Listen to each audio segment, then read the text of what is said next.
The Galactic Empire controlled thousands of star systems. Its ships were fast and beautiful. Its weapons were strong and exact. For many centuries, no one could challenge it. The Core Fortress sector was the safest place in the Empire. Huge stations guarded the shipyards of Vexara Prime. Sensors watched every corner of space. Nothing could enter without permission. One normal day, everything changed. Alarms screamed on every ship and station. Red lights flashed. Officers jumped from their chairs. Computers showed something impossible. A massive ship had appeared in the center of the restricted zone. No warning. No flash from hyperspace. No trail of engines. The ship simply existed where empty space had been a moment before. At first, the Imperial analysts thought it was a mistake. Sensors sometimes made errors. They checked again and again. The images stayed the same. Telescopes zoomed in. The ship looked strange. Sharp corners, thick dark armor, many weapon barrels pointed in all directions, no smooth lines, no gold decorations like Imperial ships had, just hard metal built for war. On the side, in plain letters humans used, it read, UNS Indomitable. Everyone in the Empire knew about humans. They came from one small blue planet in a quiet corner of the galaxy. They had only traveled between stars for about 200 years. Very young race. The Empire saw them as weak and primitive. Long ago, the Empire made a treaty with Earth. Humans promised to stay inside their home system. The Empire promised to leave them alone. Everyone believed humans were too busy fighting among themselves to become dangerous. But this ship broke every rule. He, the Grand Admiral of the sector, sent a message. His voice sounded calm and powerful over every speaker. Unknown vessel, you are in restricted Imperial space. Identify yourself now and prepare to be boarded. If you do not obey, we will destroy you. No answer came. The human ship stayed silent. It did not move at first. Then it turned slowly. It showed its whole side to the big fortress station. Every gun port on that side pointed straight at the command center. Inside the fortress, officers looked at each other. Some faces turned pale. A feeling moved through the room. A feeling no one had felt for hundreds of years. Fear. The Admiral gave orders. Send Containment Group Alpha, 3 battle cruisers, 12 destroyers, full fighter wings. Capture that ship. If it fights back, destroy it. The Imperial ships formed a tight group. My blue shields appeared around each one. Energy lances started to hum. These were the best ships in the sector. Their weapons could cut through rock and metal like paper. No one had beaten them in open battle for a very long time. They moved forward carefully. At 50,000 kilometers, the lead battlecruiser fired one warning lance. A bright white beam passed very close to the human ship. The message was clear. Still no answer from the Indomitable. At 30,000 kilometers, the whole group opened fire. Dozens of energy lances shot forward. Bright beams filled the darkness of space. That was when the human ship moved. It did not glide like Imperial ships. It jumped. Hard. Fast. Engines roared. The ship accelerated so quickly that any normal species inside would have died instantly from the force. Over 200 times normal gravity pulled on the crew. But the humans did not die. Inside the Indomitable, men and women sat in strong chairs. Special suits pressed tight against their skin. Machines pumped drugs into their blood. Their bones had metal supports. Their blood vessels were stronger than normal. They had trained for years to survive this kind of speed. The ship twisted left, then right, then spun. Most Imperial beams missed. A few hit the armor. Explosions flashed across the surface. And then nothing. The thick plates ate the energy. No holes, no serious damage. Then the humans answered. They did not use clean energy beams. They used metal slugs. Very long, very heavy. Magnetic rails inside the ship pushed them to 40% of light speed. The first slug hit an Imperial destroyer. The blue shield tried to stop it. The shield broke like glass. The slug went straight through the ship, through the engines, through the other side. A second later, the destroyer exploded into a bright fireball. Another slug, another ship gone. The Imperial ships tried to turn and run. Too slow. The human ship kept moving at crazy speed. It danced between them. Every few seconds, another railgun fired. Another Imperial ship died in fire. In less than 2 minutes, the entire group was gone. Only pieces of metal and gas clouds floated in space. One human ship against many Imperial ships. Total victory for the humans. In the fortress command room, silence fell. Officers stared at empty screens. Someone said a word quietly. "Monsters!" The Grand Admiral looked at the main display. The Indomitable was already turning away. It started to accelerate out of the system. Not in panic, just calm, as if the fight had meant nothing. He knew what would happen next. Urgent messages would fly to the throne world. Fleets would be called back from far borders. The Emperor would hear the news, and in the hearts of every officer in that room, the same thought grew. We made a terrible mistake about humans. News of the battle reached the throne world in hours. The Imperial Palace sat on a planet of crystal towers and golden skies. Inside the Great Hall, the Emperor listened to his advisors. His face showed no emotion, but his long fingers tapped the arm of his throne. That small movement scared everyone more than shouting would have. The Grand Admiral appeared as a hologram. He told the story simply. One unknown ship, sudden appearance. No hyperspace trace, refusal to answer. And then total destruction of a full containment group. No damage to the human ship. The Emperor asked one question. How many ships did we lose? 16 capital ships, all fighters, over 8,000 crew dead or missing. Quiet filled the hall. An old advisor from an ancient species spoke next. His voice was dry like old paper. We have always thought humans were children playing with fire. We gave them limits. We watched their system. We believed they could never leave.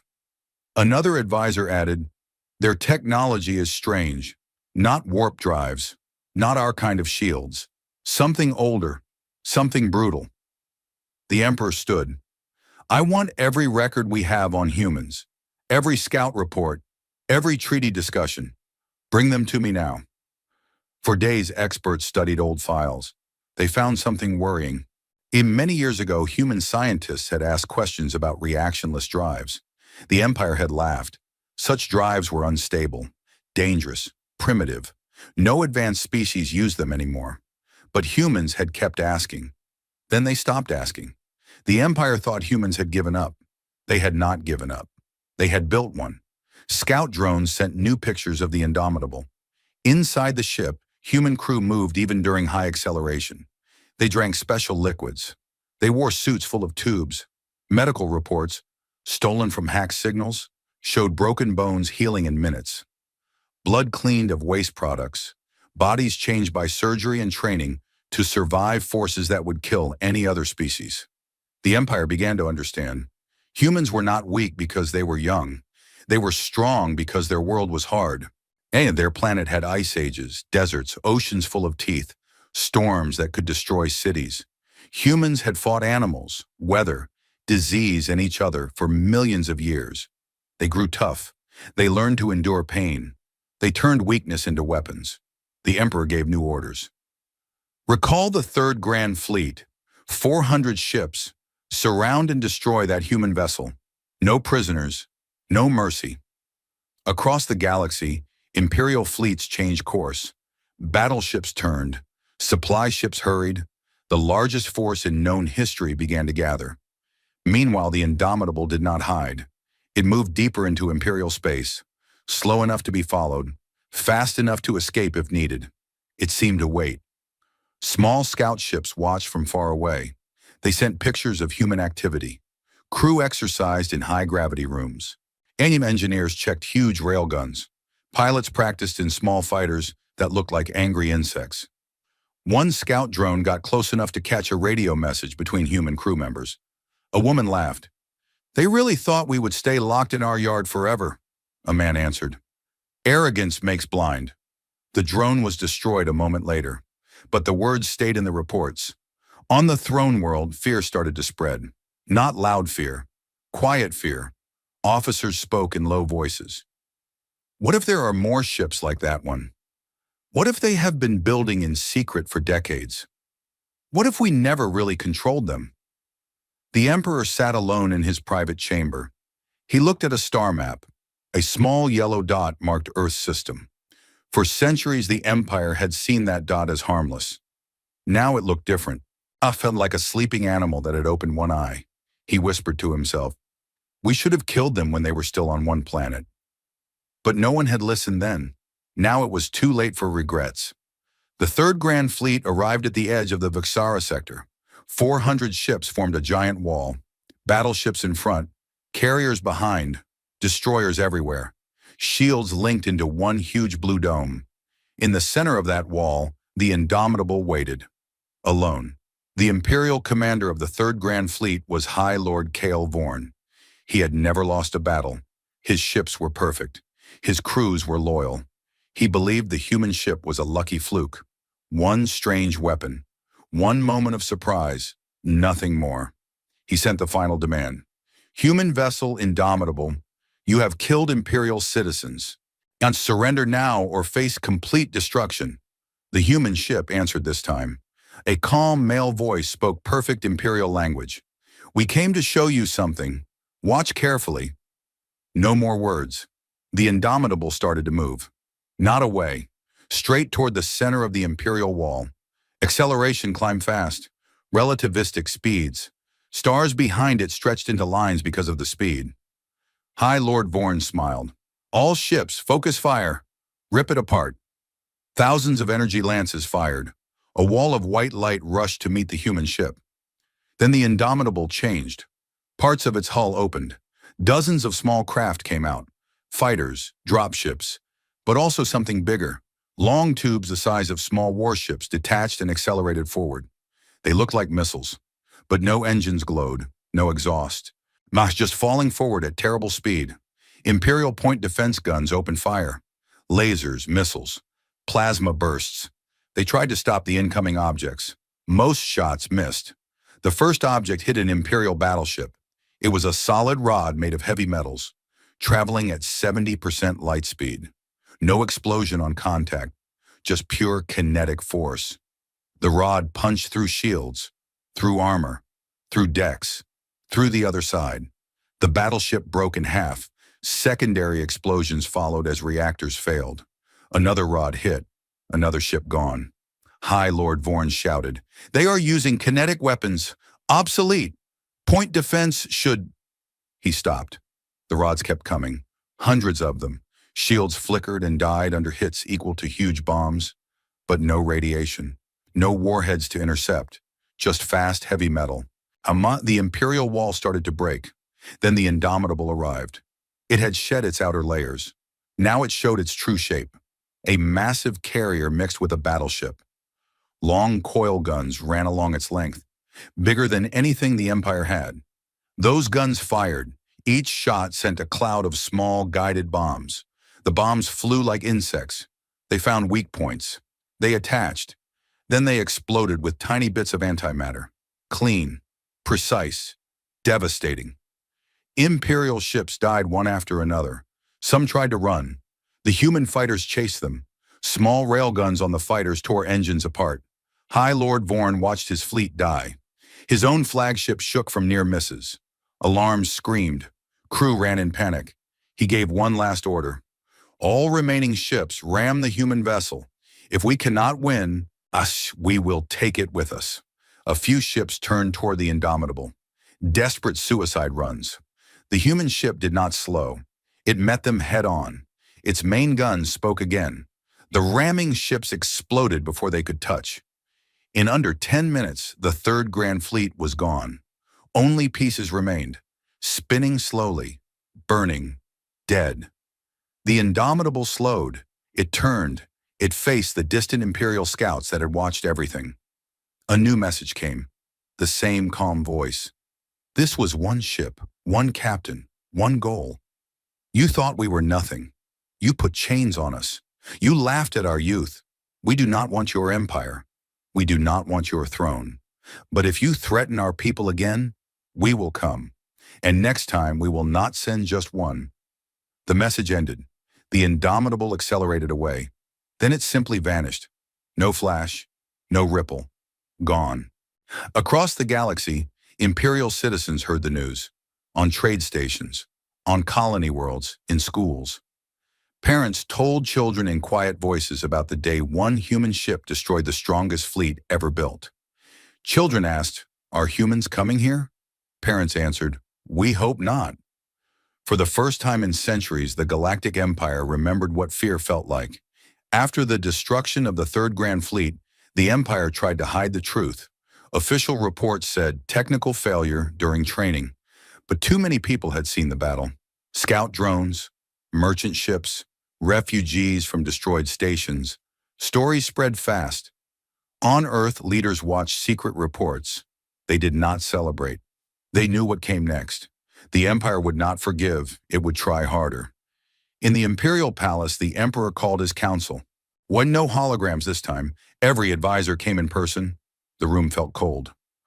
We underestimated them, the Emperor said. We will not make that mistake again. New orders went out. Every shipyard worked day and night. New weapons designed. Old designs improved. Scientists studied captured pieces of human technology. They found human slugs. They found parts of drives. Nothing worked when they tried to copy it. Human engineering was too strange, too simple, too effective. At the same time, spies tried to enter human space. Most never returned. The few that did brought bad news. Earth had not one ship like Indomitable. It had many, hidden in asteroid belts, under oceans, behind moons, some bigger, some smaller. Some carried weapons no one understood. One spy saw a shipyard inside a hollow moon. Hundreds of railguns being built. Lines of fighters ready to launch. Humans worked without fear. They sang songs while they welded armor. The Empire decided on total war. No more single fleets. The entire border would be reinforced. Every system near human space got new stations, new minefields, new sensor nets. But humans did not attack again, not yet. Instead, small groups of human ships appeared near Imperial colonies. They did not fire. They just watched. Sometimes they broadcast messages. One message said, "We see you building war machines. Stop, or we will stop you." Another said, "Your people live on many worlds. Our people live on few. Think about what that means if war comes." The Empire answered with threats. "We have trillions. You have billions. We will crush you." Humans answered, "Numbers did not help your third fleet." Silence followed. Inside human space, factories ran 24 hours. New ships grew. Crews trained in simulators that copied Imperial weapons. Scientists improved drives, made railguns longer, made slugs denser. Children learned history, not just human history, galactic history. They learned why the Empire feared them now. On Earth, a young pilot asked her teacher, "Will we win if they come?" The teacher answered, "We do not want to win their empire. We want them to leave us alone. If they do not, we will make sure they never forget the price." Months passed. The Empire waited. Humans waited. Then one day a small human ship appeared near an Imperial border station. It carried no weapons. Only a single passenger, a human ambassador. She met Imperial diplomats on a neutral station. She spoke quietly. "We do not want war, but we will fight if you force us. Lift the old treaty. Let us travel. Let us trade. Let our people live free, or continue the old way, and see what happens next." The diplomats laughed at first. Then they remembered burning ships. They remembered one voice saying, "Next time we will not send just one." They sent the message to the throne world. The Emperor read it. He sat silent for a long time. Finally he spoke. "Tell them, we will discuss terms." It was not surrender, not yet, but it was the first time the Empire had ever backed down. Years later, the galaxy was different. The old treaty was gone. Humans traveled freely. Their ships appeared in trade ports. Their merchants sold goods. Their scientists shared ideas. But everyone watched them carefully. No one forgot the Indomitable. On quiet nights in bars on distant worlds, aliens told stories. They spoke of the day a single ugly ship appeared from nowhere. They spoke of railguns that ignored shields, of acceleration that broke bodies, of humans who fought under forces that should have killed them. Children listened with wide eyes. "Are humans dangerous?" they asked. The adults answered, "Only if you make them angry." On Earth, life continued. People worked, laughed, loved, built families. But every adult knew the truth. Peace was not free. It was paid for with readiness. In hidden bases, ships waited. New Indomitables, larger ones, stranger ones, crews trained every day. They hoped they would never need to fight again, but they were ready if the day came. One old captain who had served on the original Indomitable sat on a porch and looked at the stars. His hair was white now. His hands shook a little. A young officer asked him, "Sir, do you think the Empire will ever try again?" The captain smiled slowly. "They might. Arrogance dies hard. But they remember now. They remember one ship. They remember what happened when they underestimated us. And that memory will keep the peace longer than any treaty." He looked up at the sky. Somewhere out there among the stars, his old ship and her sisters waited. Silent, patient, without mercy if needed. The galaxy had learned a hard lesson. Humanity was not young anymore. Humanity was awake, and the stars would never feel quite so safe again. Here is part 6 of the story. It continues directly from part 5, written in the same style. Simple and basic English, third-person view, around 1,000 words, approximately 990 words. No extra headings or part numbers inside the text. Years passed after the Empire agreed to talk. The old borders opened slowly. Human ships began to appear in neutral trade stations. At first, the aliens kept far away. They watched from corners.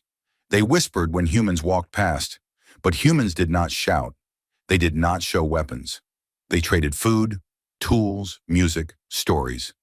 They bought rare metals and strange plants. They paid fairly. They left quietly.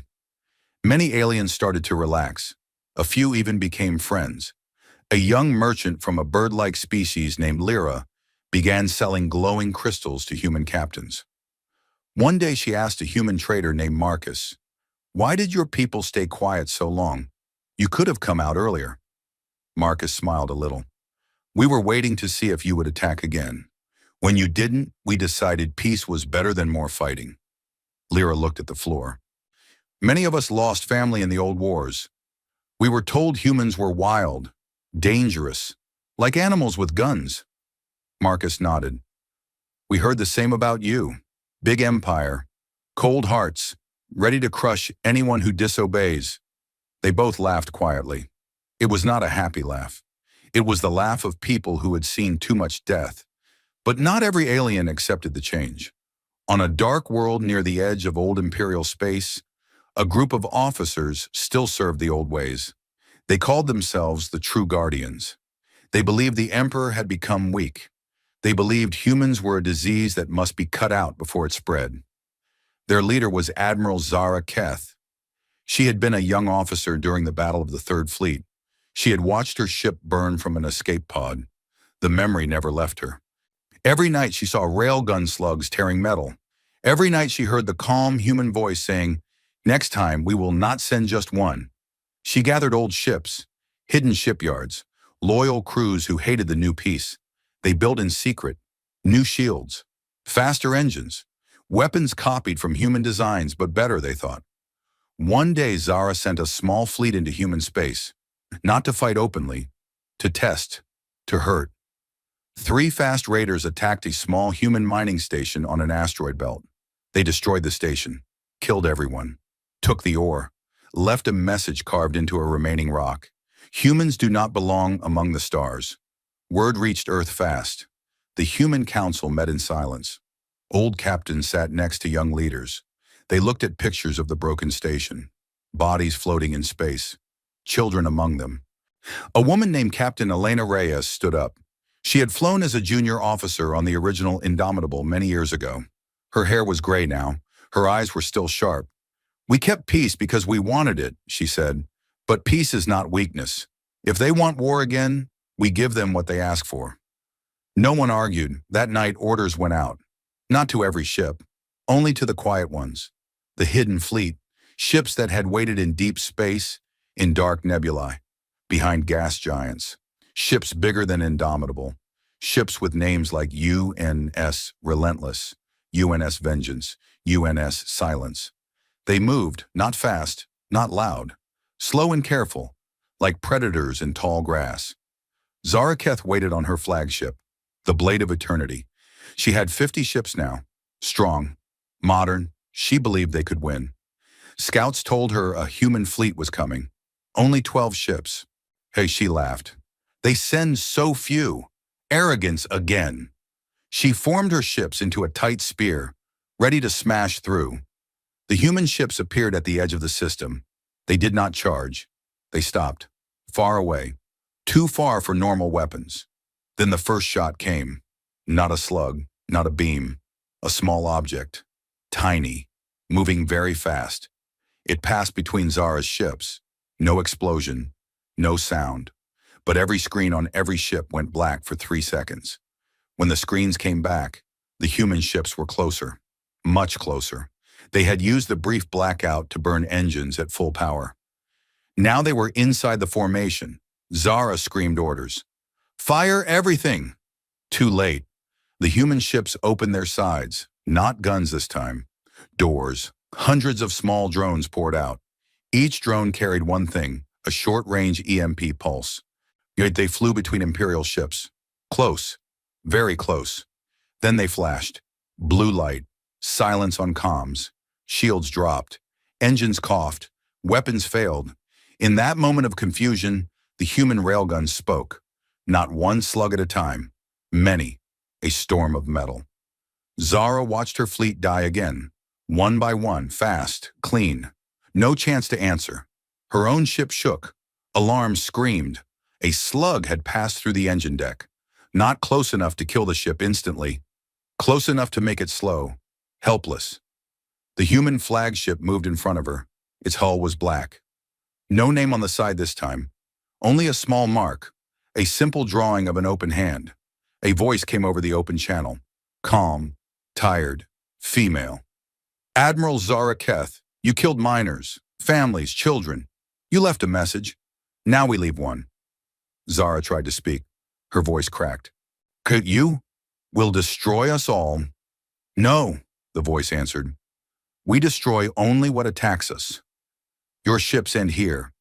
Your life ends here if you choose to keep fighting. Or you can live. Go home. Tell the others what happens when you break peace. Silence. Zara looked around her bridge. Her crew stared at her. Some cried. Some looked angry. Most looked empty. She closed her eyes. Power down weapons, she whispered. All ships, stand down. The human ships did not fire again. They waited. One by one, the Imperial ships turned off their guns. Engines went cold. Lights dimmed. The human voice spoke once more. Go back to your worlds. Tell them the truth. Humans do not want empire. We want to be left alone. If you let us live free, we let you live free. If you choose war again, we will finish it. The human fleet turned away. They did not chase. They did not destroy the disabled ships. They simply left. Zara sat in her dark bridge.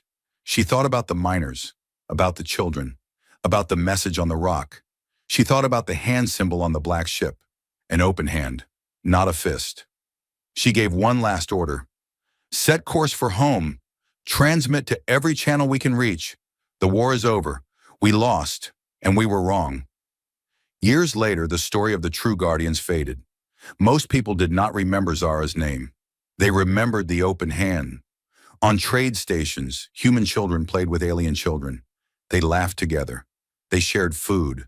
They told stories.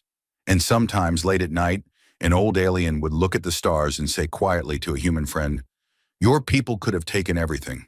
You chose not to. That is why we trust you now. The human would only nod. One, because some lessons are written in fire, and some are written in silence.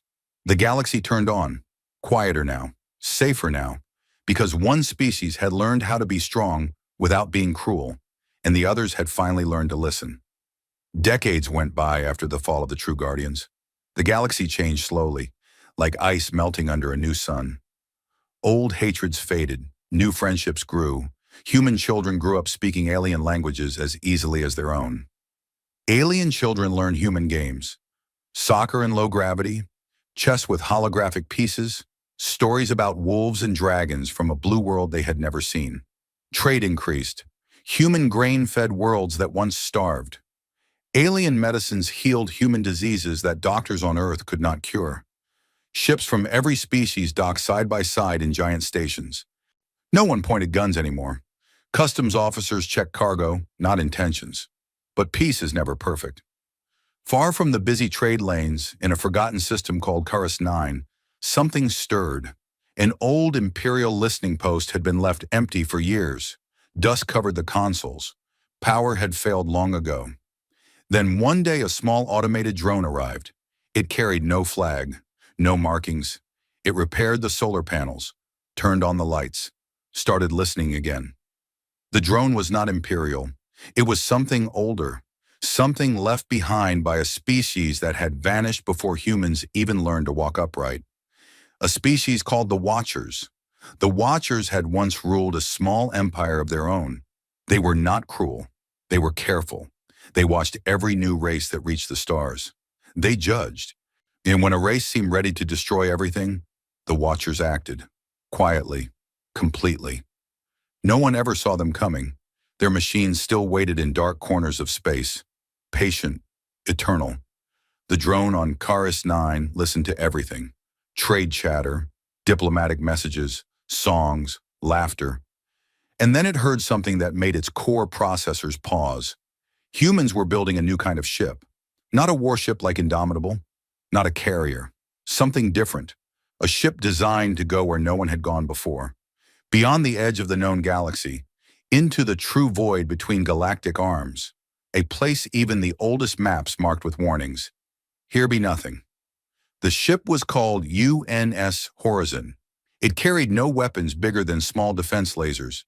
It carried scientists, explorers, families, seeds, frozen embryos of animals.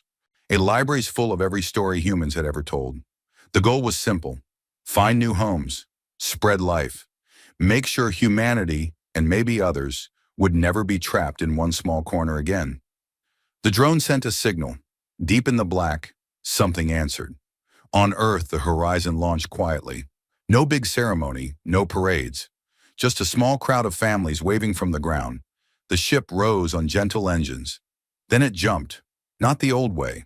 Not the brutal way of Indomitable. A new drive, smooth, silent, built from lessons of peace and war together. It disappeared into the long night. Months later, the first reports came back. Faint, delayed by distance. Pictures of new stars, strange planets, oceans of liquid methane, forests of crystal trees. No intelligent life yet, but possibility, endless possibility. Then the reports stopped. At first, people thought it was distance.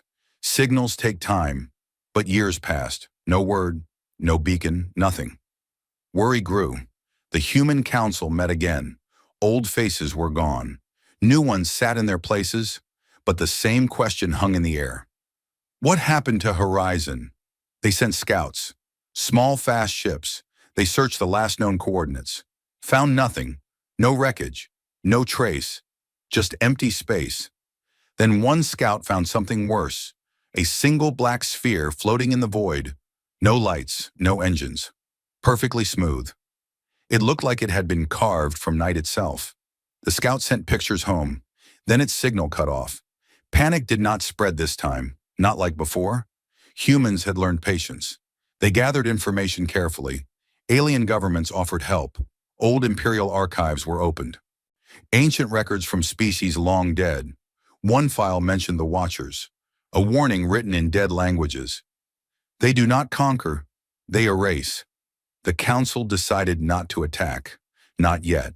Instead, they sent a message, not in anger, in calm words. A single ship went out, not armed, not fast, just honest. It carried one person, Captain Aisha Malik, granddaughter of Elena Reyes from the old Indomitable days.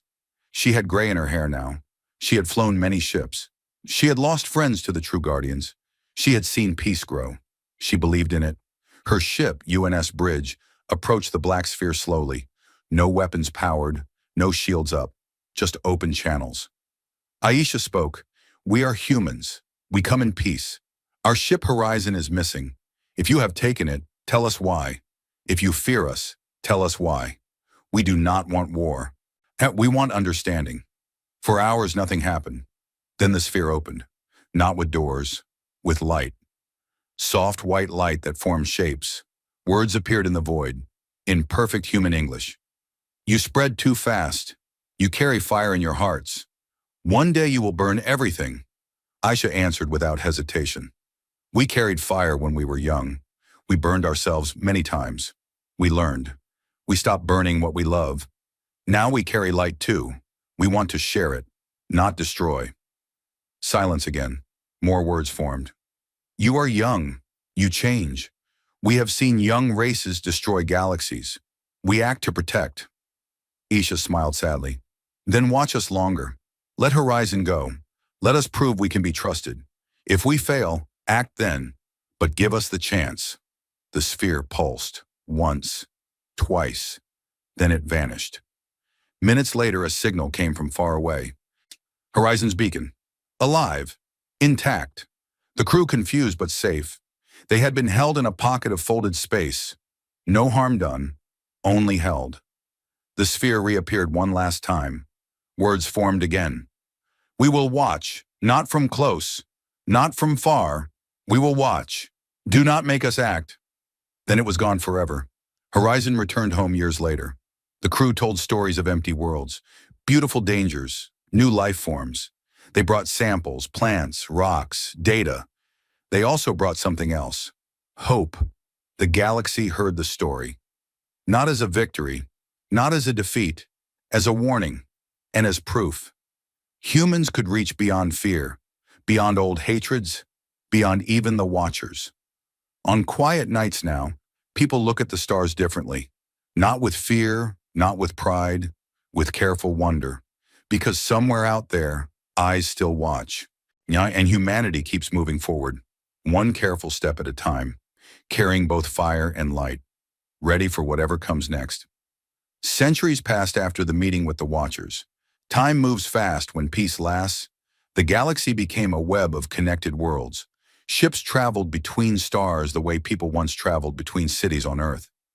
No one needed passports, no one needed permission, just a destination and a polite hello at the docking bay. Humans spread farther than anyone expected, not by force, by invitation.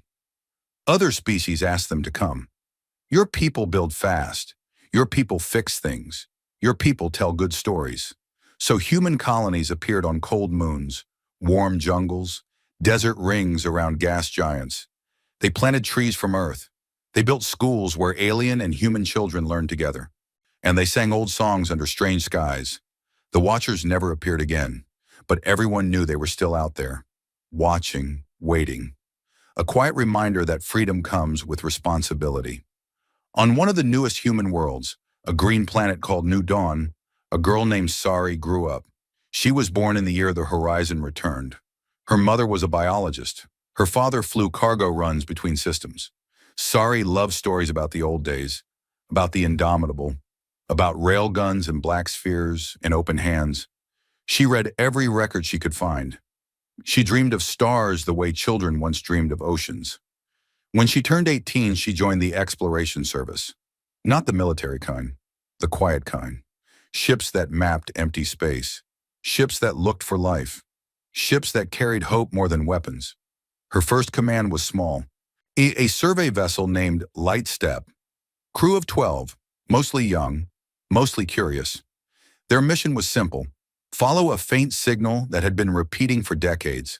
The signal came from a dead system far beyond the galactic arm, a place no one had visited since the Watchers' time. They jumped, once, twice, 3 times.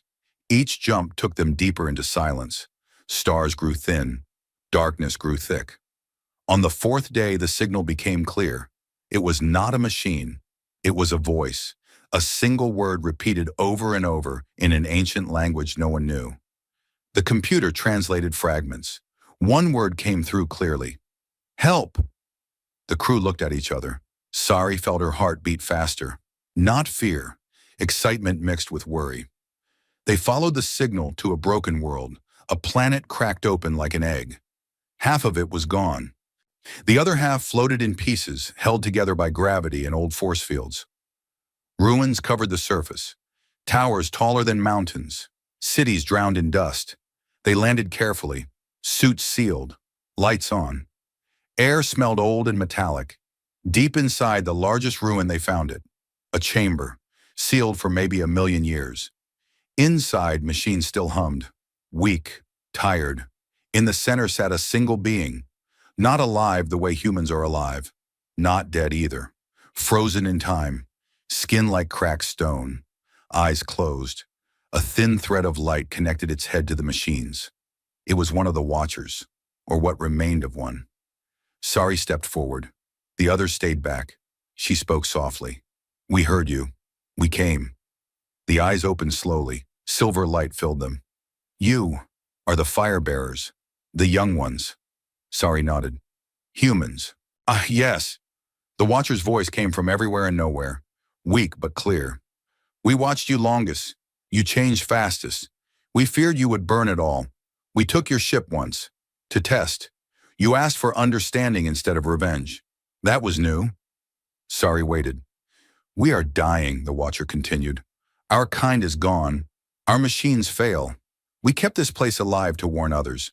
But no one came, until you." "Why help?" Sari asked. "You could have stayed hidden." "Because we were wrong," the Watcher said. "We thought destruction was the only answer. You showed mercy is stronger. You spread, you build, you heal, you do not conquer." The light in the chamber flickered. "We have one gift left." The Watcher raised a thin arm. A small crystal floated toward Sari. It glowed soft blue. "Knowledge," it said. "Everything we learned. No, every species we watched. Every mistake we made. Take it. Use it. Do not repeat our silence." Sari took the crystal. It felt warm, heavy with memory. "What happens to you now?" she asked. The Watcher closed its eyes again. "We rest. Finally." The machine slowed. The hum stopped. The light thread broke. The chamber grew dark. Sari and her crew stayed until the end. They did not speak much. They just stood together. When they returned to Lightstep, they carried more than a crystal. They carried a lesson no school could teach. Back in human space, the crystal was studied carefully. Not to copy weapons, not to build power, to understand, to remember. Years later, Sari became an old woman. She sat on the porch of her home on New Dawn. Stars filled the sky. Children played nearby. Human children, alien children, all laughing the same way. And one of the children ran to her. "Grandma Sari, tell us about the Watchers." She smiled. "They were very old, very careful. They thought strength meant being alone. We showed them something else." "What?" "That the strongest thing is not fear. It is choosing kindness even when you are afraid." The child looked up at the stars. "Are they still watching?" Sari looked up too. "Maybe, but now they watch with hope, not with judgment." The child ran off to play again. Sari stayed outside a long time. She thought about the Indomitable, about Horizon, about black spheres and open hands and broken worlds. She thought about how a single choice, to talk instead of fight, changed everything. The galaxy turned quietly. No more great wars, no more hidden fleets. Just people, human and not, living, learning, exploring. And somewhere far away, in the deep dark between the arms, a faint blue light still glowed. Not a warning anymore. A small, steady promise. That even the oldest Watchers can learn. That even the youngest races can grow wise. That the stars are big enough for everyone. If everyone remembers to keep choosing light over fire. Sari closed her eyes. She smiled. And the night felt warmer than it ever had before. 1,000 years after the Indomitable first appeared from nowhere, the galaxy no longer remembered empires the way it once did. The old Galactic Empire had become a quiet federation of worlds. Loose, polite, mostly equal. No single throne, no single emperor. Just councils that met every few decades to share maps, trade rules, and warnings about old dangers. Humans were everywhere now. Not the most numerous, not the oldest. But somehow always present when something new happened. Their ships still carried the same blunt names. Relentless, Silence, Horizon's Child. Their people still told the same old stories around campfires on new planets. Stories of railguns punching through shields. Of voices saying, "Next time we will not send just one." Of black spheres that learned mercy. Most young people treated those stories like fairy tales. That was before we knew better, they said. That was when everyone was afraid. But some still listened carefully. On a small research station orbiting a red dwarf star called Alara's Lantern, a team of mixed scientists, human, insectoid, crystalline, feathered, found something strange, a faint gravitational ripple. Not natural, not a ship. Something older than the Watchers. Something that should not exist. They called it the Echo. The Echo was a bubble in spacetime. Inside it, time moved differently. Seconds outside became years inside. The bubble drifted slowly through the galaxy, touching systems for a few days, then moving on. No one had ever entered one and come back unchanged. The team leader was Dr. Kale Rin, a human woman whose great-great-grandmother had once served on the original Horizon. Kale was calm, curious. She believed questions were more important than answers. She proposed a simple plan. One volunteer, one small probe. We send both inside. We watch what happens. The council debated for months. Some said it was too dangerous. Others said it was too tempting. In the end, curiosity won. Kale herself volunteered. She prepared a small capsule. No weapons, no heavy armor, just sensors, food for years, medical pods, books, music, and a single message recorder. Before she left, she spoke to the team. If I come back different, do not fear me. Just listen. They launched her toward the Echo on a quiet morning. The bubble looked like a tear in the stars. Soft purple light around the edges. Inside, nothing visible. The capsule entered. For those outside, 3 days passed. For Kale, 30 years passed. She lived inside the Echo. She saw stars being born. She saw civilizations rise and fall and fast forward. She saw species like the Watchers appear, grow proud, grow afraid, grow silent. She saw humans appear, small, noisy, stubborn. She saw the Indomitable arrive. She saw railguns flash. She saw open hands instead of fists. She saw the Watchers learn. She saw herself, not just her body, her choices. Every moment she could have chosen anger, but chose words. Every time fear whispered, strike first, and she answered, wait and see. The Echo showed her everything, not to punish, to teach. When the 30 years ended for her, the bubble released the capsule gently. It floated back to the station. The team opened it with shaking hands. Kyle stepped out. She looked older, gray hair, lines around her eyes, but her smile was the same. She hugged her friends. She cried a little. Then she spoke. I saw it all, she said. The beginning, the middle, the possible ends. And I understood something we always knew, but never felt deeply enough. She paused. Every species thinks it is special. Every species thinks it is the center. Every species fears the others will destroy everything. But the truth is simpler. She looked at each face in the room. We are all afraid of the dark. And the dark is very big. She held up a small crystal she had carried back. Not the Watcher crystal, a new one, born inside the Echo. This is not knowledge, she said.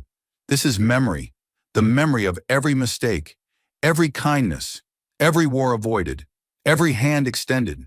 It remembers so we do not have to repeat. They studied the crystal for years. It did not give power. It gave perspective. It showed simulations, not of weapons, but of futures. Futures where fear won, futures where trust won, futures where everyone simply talked until no one remembered why they were angry. Slowly, the crystal's lessons spread, not as law, not as religion, as stories. Children learned them in schools. Adults remembered them in quiet moments. Leaders consulted them before big decisions. And the galaxy changed again, not with explosions, with pauses. Ships stopped at borders not because of guns, but because someone asked, do we really need to cross today? Trade stopped not because of greed, but because someone said maybe they need it more. Exploration continued, always. But now every new world got the same question first. Is anyone already here? Do they mind if we stay? One day, far in the future, another young explorer found a new signal. Not help, not warning, a welcome. It came from a system no map had marked. The message was short. We have waited long enough. Come meet your neighbors. No empire sent the message. No watcher, no human. Something new. Something that had watched all of them. Watchers, humans, everyone. And decided the time for hiding was over. The explorer smiled. She sent the message home. Then she turned her ship toward the signal. Behind her, the stars waited. Quiet, patient, full of light that had once been fire. And somewhere, in the memory of a crystal carried across centuries, a very old story repeated softly. A human warship emerged out of nowhere. The galaxy underestimated humanity, and humanity answered, not with destruction, but with everything that came after, with questions, with mercy, with time, with open hands that never closed into fists again, the end of fear, the beginning of something larger, and the stars finally felt like home. Many thousands of years after the first human warship appeared from nowhere, time itself began to feel different. The galaxy had grown old in the gentle way forests grow old, thick with memory, slow with wisdom, still full of green shoots pushing through. Stars died, new ones were born. Species rose to the stars, and they lived long golden ages, then quietly stepped back into legend or silence. But the children of Earth never quite stopped moving. They did not rule. They did not conquer. They simply stayed curious. One small ship drifted at the very edge of what anyone still called the galaxy. Its name was Last Echo. Not grand like Indomitable, not hopeful like Horizon, just honest. Last Echo carried only 3 crew members. An old human woman named Mira Soul, a crystalline being named Vex who sang instead of speaking, and a young feathered scout named Tira, who had never seen Earth but loved its stories anyway. They had come because of a whisper, not a signal, not a message carved in rock, a whisper that reached them in dreams. The same dream for all 3, night after night. A voice older than stars saying one sentence, "Come see what remains."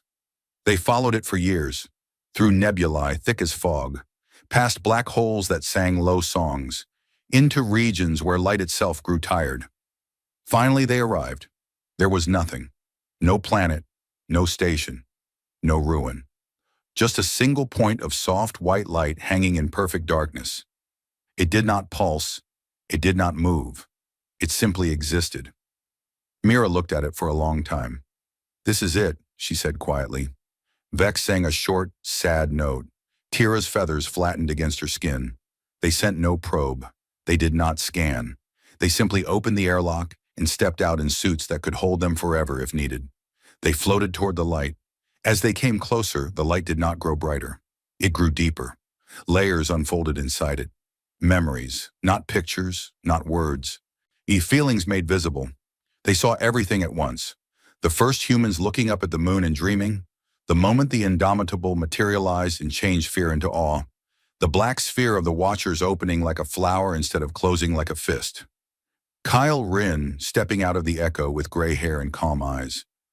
Sari sitting on a porch telling children about open hands. They saw wars that never happened because someone chose to wait one more day. They saw strangers meeting for the first time and sharing food instead of weapons. They saw children, human, crystalline, feathered, scaled, winged, playing together under every kind of sky.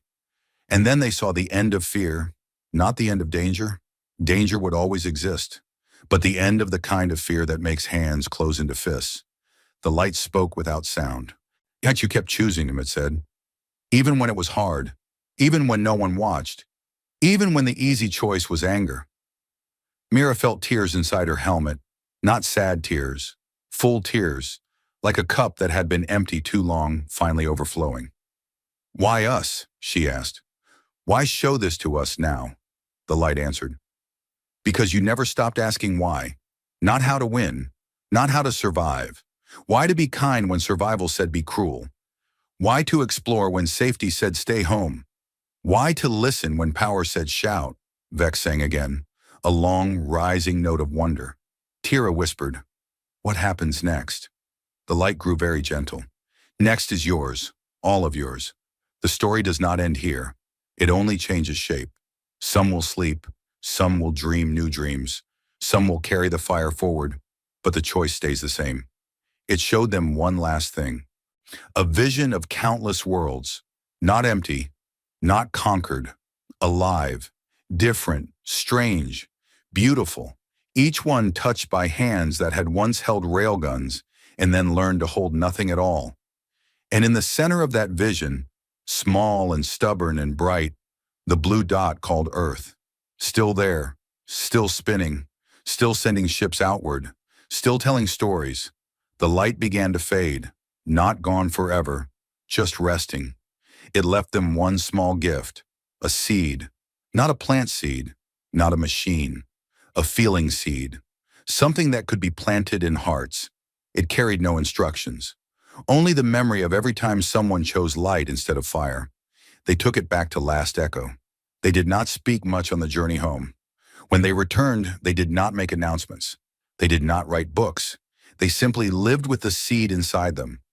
Mira told her grandchildren bedtime stories that ended with quiet questions instead of loud answers. Vex sang new songs that made listeners remember kindness they had forgotten. Tira flew to new worlds and asked strangers, "May I stay and learn from you?" instead of, "May I stay and teach you?" And slowly, without anyone planning it, the seed spread. Not as a rule, not as a law, as a habit. People began pausing before they spoke in anger. They began listening 1 second longer. They began smiling at creatures so different they once would have run. The galaxy did not become perfect. Pain still existed. Mistakes still happened. Loss still came. But fear no longer owned the steering wheel. One quiet night, far in the future, a child on a world that had never heard of Earth looked up at the sky and asked her mother, "And why are the stars so bright?" Her mother thought for a moment. "Because long ago," she said, "someone very small and very stubborn decided not to be afraid anymore, and they taught everyone else how to do the same." The child smiled. "I want to be like them." Her mother hugged her close. "You already are." And somewhere in the deep quiet between galaxies, a very old light flickered once. Not in warning, not in judgment, just in recognition. A single human warship had emerged out of nowhere. The galaxy had underestimated humanity, and humanity, step by slow step, choice by small choice, had answered with the only thing stronger than fear, with stubborn, quiet, endless hope. The stars listened, and for the first time in forever, they did not feel so far apart. They felt like family. The end.